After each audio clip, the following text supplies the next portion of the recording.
Welcome to Women Awakening. I'm Cynthia James, and this network is about changing lives one woman at a time.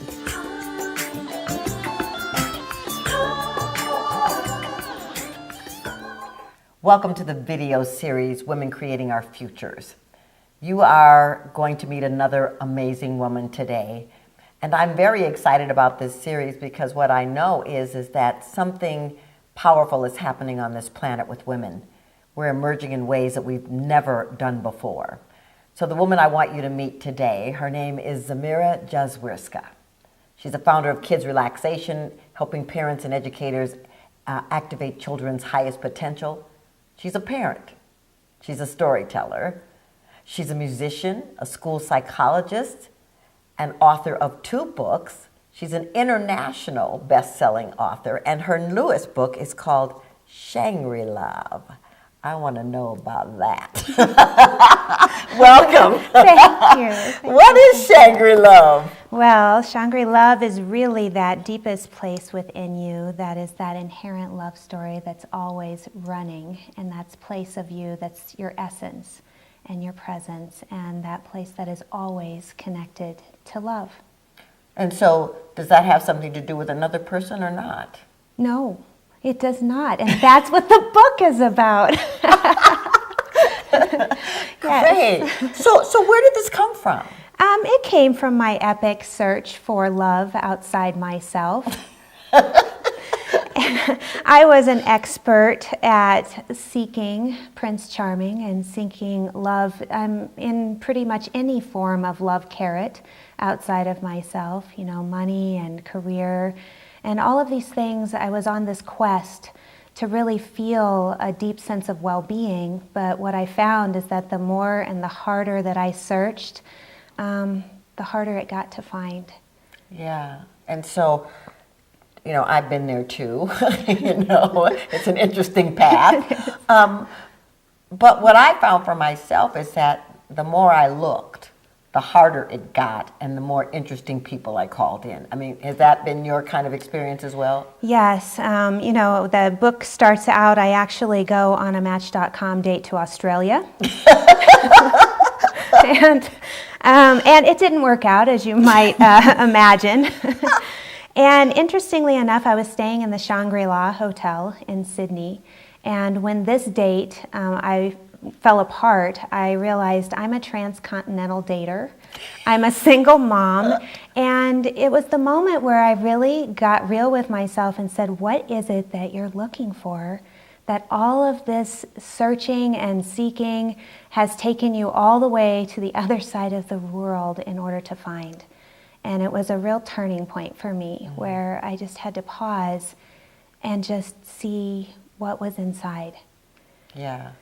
And I think it's important, I want you all to know that the more you seek something, the more you don't get it, because you're telling the universe, I don't have it. It's not available for me. And so what's the biggest realization or revelation that you've had in this Shangri-La experience? Well, the biggest realization is that I needed to stop and to pause and to really spend time with myself in order to get a more clearer picture of who I am. And I did that through a lot of stillness and a lot of solitude and a lot of mindfulness practice. But I really needed to commune with my spirit. And I needed to spend time not just asking the general question, not just that. I found out that self-love is not a bubble bath, and maybe it might have that as a component, but it was really something much deeper. It was more of a self-acceptance, of allowing myself to really be who I am and to really touch that part of myself that doesn't change. It is love. It is that essence of spirit. And I needed time. I needed to hit the pause button long enough to really feel that place inside myself. Yeah, and learning how to say no to anything that doesn't support that self-love. Absolutely. And I had a lot of journey, which you'll see throughout the book, that involved that no. I think you taught me no is a complete sentence. And I had to learn that over and over again. over and over again. And what I found is that the more that I exercised that communing with my own spirit and saying no to things that didn't serve me, the easier it got to really know what that was and to really be able to follow through with that no. Yeah. Well, and that's important. And you have daughters. I do. So yeah. I want to talk to the audience about the fact that how we model for our children, because they don't necessarily listen to what we say. Yeah. They actually listen to what we do. Yeah. And so what's been your experience with that? Well, and there's a couple of stories in there actually with each of my daughters where I just realized that the vibration that I was creating and the vibration that I was responsible for as their mom was the number one. That was the number one importance, and it was up to me to get super mindful in being that vibration, that legacy that I wanted to pass on to them was that sense of connection within themselves and that strong, convicted faith that I am okay. I am okay just as I am, and I can radically accept myself as I am. And that's what the Shangri-La was really about. And a big key that I talk about in there is about the sacred key of self-compassion and learning to talk to myself, and hopefully that they would also see that modeling. I would speak to myself in a way that was nurturing and kind, and that when I did fall down, it wasn't about not falling down. It was about how I got back up. It was about what I said to myself when I got back up and how kindly and how accepting I could do that. And so I just had a conversation with my daughter on the way in here, and it was that same conversation. She was saying, I am anxious. I said, oh, hold the I am, because what comes after I am is what you're creating. Right. And she got it. The more you practice this, the more the vibrational match she begins to understand and vibrate along with that same principle and spiritual component that I'm vibrating with.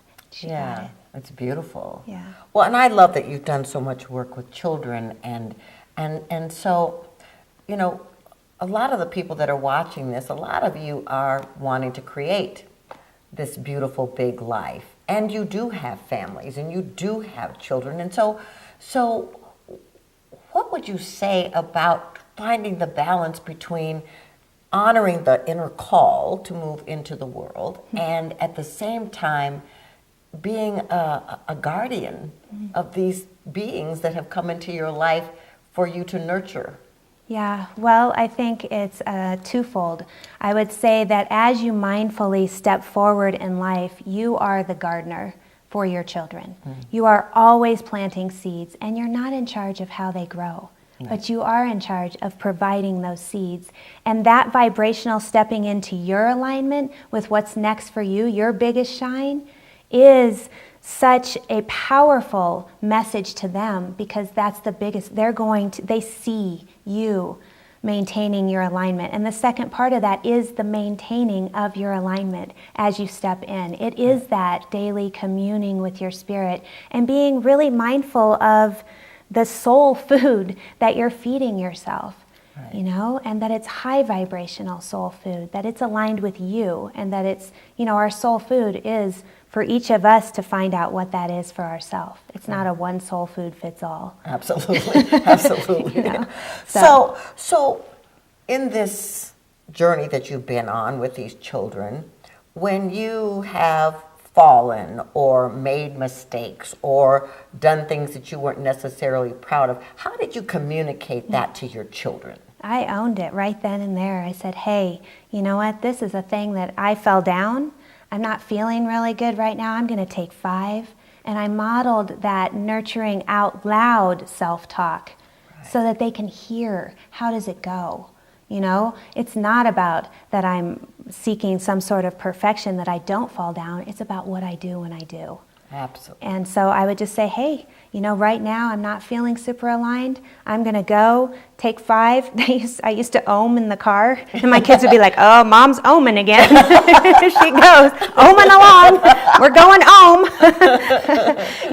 And you just call it out and you get real, because it's in that getting real that they have permission to do the same thing.